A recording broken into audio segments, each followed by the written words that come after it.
So let me start off by asking a question. Whose life does your life influence? In other words, who follows you? Who follows after you? Jesus, Jesus called people to follow him. And the life of Christ he was an influencer. He influenced many, not just the people that followed after him, but even people that didn't. He caused influence to happen. I don't know as we think about that in our own lives. I don't know as we think that our lives has any influence on others, but it does. You may be a parent, a brother, a sister. You may be a grandparent. And the thing is that all the people that our lives intersect with have the ability to be influenced by us, either in a positive or negative way. Sometimes, I admit, it's neutral. But there are times that our lives are being influenced and an influencer in someone else's. The question is, are we aware of that?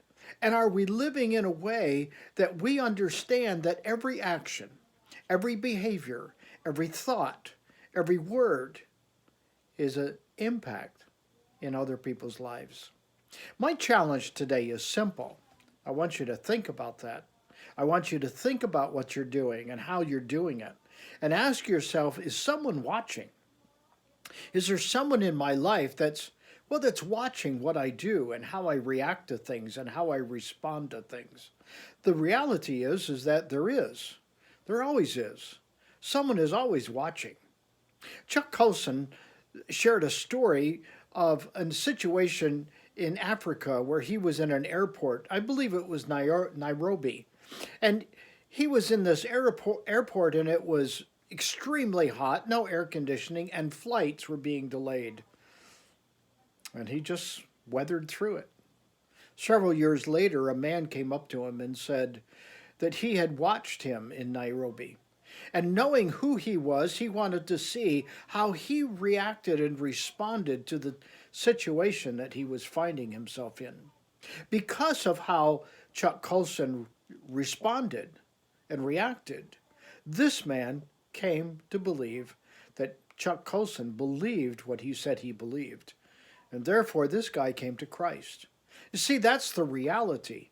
Sometimes we don't know the impact that we are going to have and may be having on someone else.